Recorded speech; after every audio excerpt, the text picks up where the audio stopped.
အားလုံးပဲမင်္ဂလာပါကျွန်တော်ဒီနေ့ပို့ချပေးမယ့်သင်ခန်းစာတော့ Photoshop သင်ခန်းစာ63ဖြစ်ပါတယ်ကျွန်တော် Photoshop ဖွင့်လိုက်မယ်နော်ဒီနေ့ပြောပြသွားမှာကျွန်တော်ဒီ DVD ပေါ့နော် DVD cover လုပ်နည်းလေးပေါ့နော်ဟုတ်ပြီဒီ cover လေးကြောင့်ကျွန်တော်လုပ်ထားတာပါဒီရဲ့ size လေးကြည့်မယ်ဆိုရင် Control Order I ပေါ့နော်size ကတော့ကျွန်တော်တို့ 4.725 inch resolution 300နော်ဒါလေးအတိုင်းလုပ်မယ်အဲ့တော့ကျွန်တော်အဲ့လိုပုံစံလေးကိုဘယ်လိုလုပ်ရမလဲဆိုတော့ကျွန်တော် Control N စာရွက်တိတ်မယ်နော်ဟုတ်ပြီကျွန်တော် custom ကိုသွားမယ် inch သွားမယ်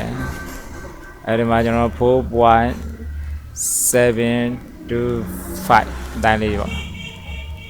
ဟောနော်ဒီမှာလည်း 4.725 ပြီမယ် 4.725 resolution 300နော် okay နှိပ်ပြီလားဒီ size ရပြီအဲ့တော့ဒီ size ပြန်ကြည့်မယ် Control Order I 723ပြန်ပြင်မယ်နော် Control Order I နှိပ်မယ်ဒီမှာ723ဒီမှာလည်း3လေးပြင်ပြီလား Enter ခောက်ဟုတ်ပြီဒီပေါ်မှာကျွန်တော်တို့ DVD cover design လုပ်မယ်ပေါ့ဟုတ်ပြီအဲ့တော့ကျွန်တော်ဘာကိုအသုံးပြုမလဲဆိုတော့ Illegal Marquee 2ပေါ့နော်အဲ့ဒါနဲ့ကျွန်တော်ဆွဲမယ်တော့အလဲကောင်းကျွန်တော်မသိတော့ဒီမှာ double click တော့အရင်ဖြုတ်လိုက်ပြင် control T နေလိုက်အလဲကောင်းစင်တာရပြီပေတံလေးနဲ့အရင်ဆွဲလိုက်မယ်နော်ပေတံလေးနဲ့ကျွန်တော်ဒီပေတံမပေါ်ဘူးဆို control R နေပါနော်ဟိုလာအမှန်လေးချစ်မယ်အဲ့တော့ကျွန်တော်ဒီအဝိုင်းလေးနဲ့ကျွန်တော်အသက်နိုင်ဆုံးဒီအလဲကနေပေါ့နော်share ရဲ့ order ရဲ့ဖြစ်ပြီးဆွဲမယ် selection လေးပေါ့ဟုတ်မလားပြီးကနေရောက်တဲ့ဒီဆွဲလိုင်းလေးပေါ့ဒီတဲ့ color ဖြစ်မယ်ကျွန်တော်တို့ layer တိတ် color ကိုကျွန်တော်တို့ကဘာဖြစ်မလဲဆိုရင်ဒီပေါ့နော် gradient color တွေဖြစ်မယ်ကြိုက်တဲ့ color တွေ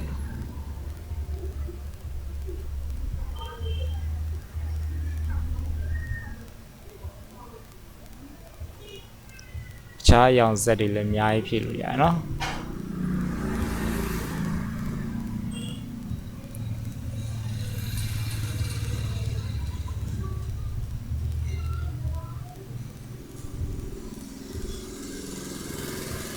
ပြာရောင်လေးပဲထားလိုက်မယ်နော်ကျွန်တော်ပြာရောင်ပုံစံလေးပဲထားလိုက်အပြာရောင်လေးကိုရမ်းပြပါ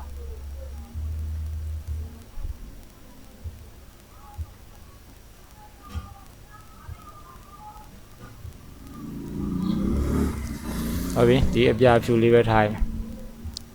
ဟုတ်ပြီနော်ပြီးရင် control D ကျွန်တော် selection ဖြောက်လို့ပြီးရင်ကျွန်တော်အဝိုင်းလေးအသေးလေးပြန်ဆွဲအောင်ဒီမှာ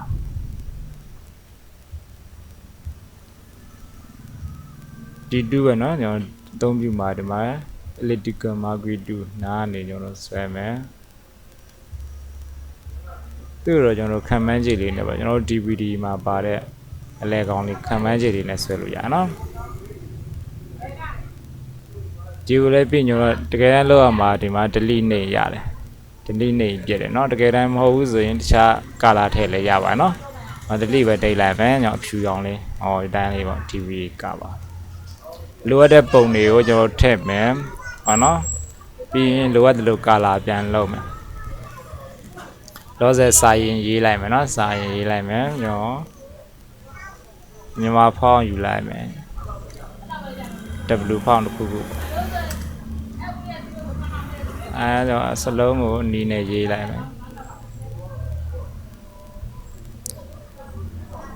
အောင် size 90နှစ်ကြီးရယ်เนาะ18လောက်နဲ့ထားမယ်ဟုတ်ပြီအောင်ဖို့တူshot ဟုတ်ပြီရေးလိုက်ပြီးရင်ဒီမှာကျွန်တော်ထားမယ်ပြီးရင်တူ order လေးဖြစ်ပြီးတော့ကျွန်တော် copy ကူးမယ်လောက်မှာလက်တွေ့တင်ခန်းစာများလို့ရေးလိုက်လက်တွေ့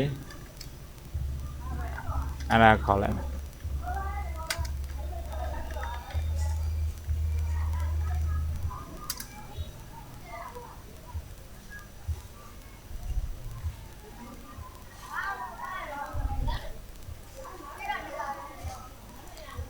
အောက်ကကာလောက်ရောအမဲထားလိုက်မယ်နော်အမဲလေးနဲ့ရမ်းဖွေးနေတော့ ကြည့်ရမကောင်းအတိုင်းလေးပေါ့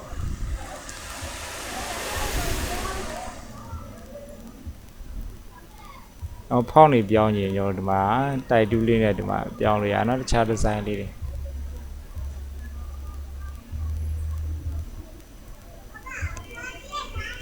ဟုတ်ပြီ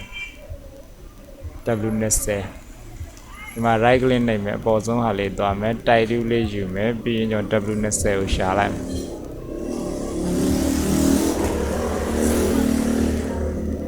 ဟုတ်နော်ဒီမှာ W20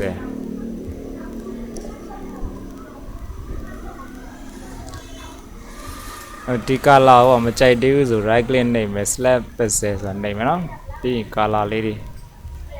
ကြည့်ကြည့်အောင်တခြားအစိမ်းအောင်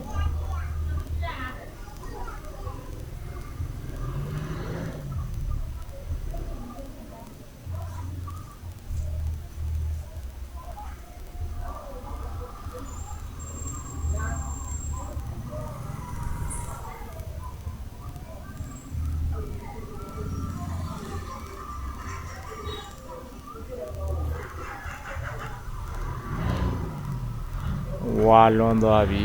ဝါရောင်อ่ะ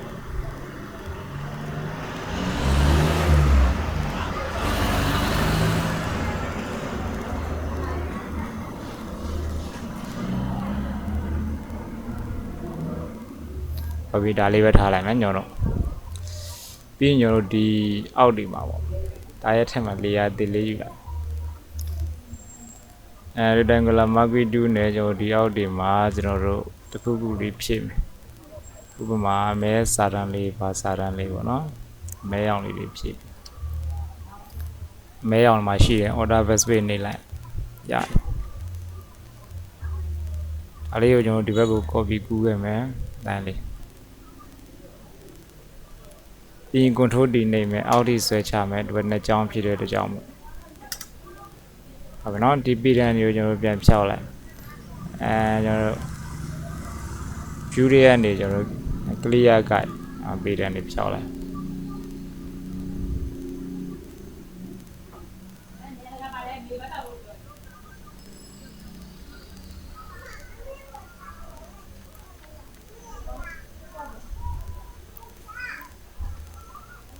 ဟုတ်ပြီတော့ပုံလေးယူမယ်နော်ပုံလေးတွေကျွန်တော် desktop ပေါ်မှာရှိတယ်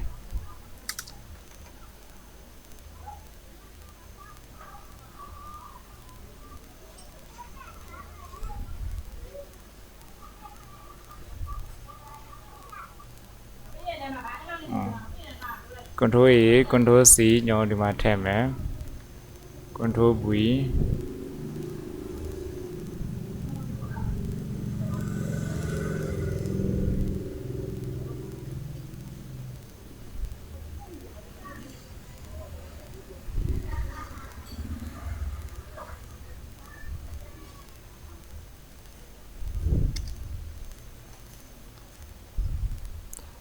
အောက်ကအရောင်အရေးမကြည့်ဘူးเนาะဒီကဒီမှာပဲအဲ့တော့ကျွန်တော်တို့ဒီမှာစာရေးမယ်ပေါ့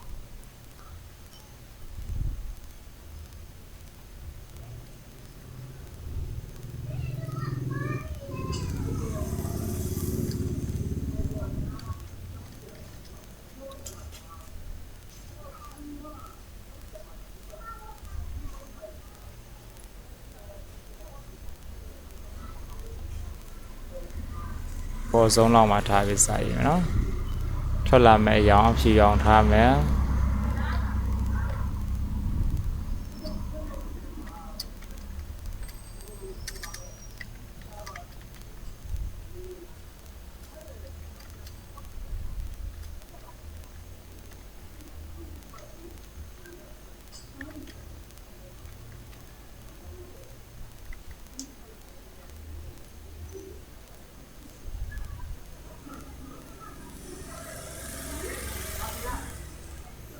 ပြီး stroke လေးပတ်မယ်နော် stroke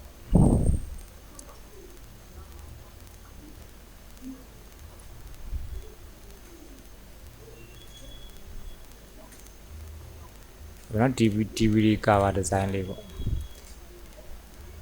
ဒီရောင်မကြိုက်သေးဘူးဆိုရင်စိတ်ကြိုက်ပြောင်းလို့ရတယ်ကျွန်တော်ဒီရောင်ကိုကျွန်တော် copy ထပ်ကူးလိုက်မယ်နော် အောင်ပြီးတော့အောက်တေးအောင်ထားလိုက်အပေါ်တေးအောင်ကိုအောက်တေးအောင်မျက်စိမိတ်အပေါ်တေးအောင်ကိုကျွန်တော် right click slap pixel နဲ့ကျွန်တော်တို့ပြောင်းကြည့်အောင်တိတ်အကြိုက်မတွေ့တယ်နော်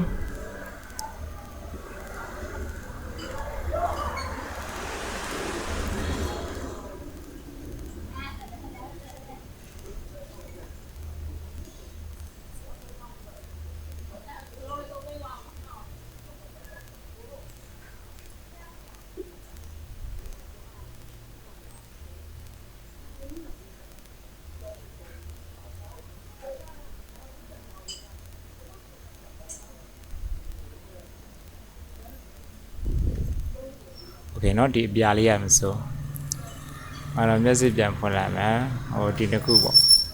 အကြိုက်တဲ့ပုံစံကိုကျွန်တော်ထုတ်လို့ရတယ်ဒီအပြာလေးရတာဆိုရင်ကျွန်တော်တို့ပေါ်သွားပြီပေါ့နော်ဒါ DVD cover design လေးဖြစ်ပါတယ်အောက်ကအရာကိုဒီမှာအဖြူလေးထားလိုက်မယ် control space ဒါဆိုရင်မစိုးဘူးဖြစ်သွားပြီโอเคအဓိကမှတ်မှာ control order I နိုင်မယ်အဲဒီ win နဲ့ခိုက်မှာပေါ့နော်ဒီ site လေးနဲ့လုပ်ပြီးတော့ကို rectangular marquee tool လေးနဲ့အလဲကောင်တဲကနေဆွဲမယ်ဆိုဒီ DVD cover design လေးကိုစိတ်ကြိုက်လုပ်လို့ရပါเนาะစာတွေကကိုရေးပါကျွန်တော်ကဒါပုံစံနမူနာပြတော့တဲ့ကြောင့်မို့ဒါအကြံမြင့်မဲ့ကျွန်တော်ရေးပြပါเนาะနောက်ကြရင်ကိုနဲ့တက်ဆိုင်တဲ့ပုံတွေပေါ့เนาะစိတ်ကြိုက်ထည့်လို့ရတယ်ဒါโอเคဒါအားလုံးနားလည်မယ်ထင်ပါတယ်အားလုံးအဆင်ပြေပါစေ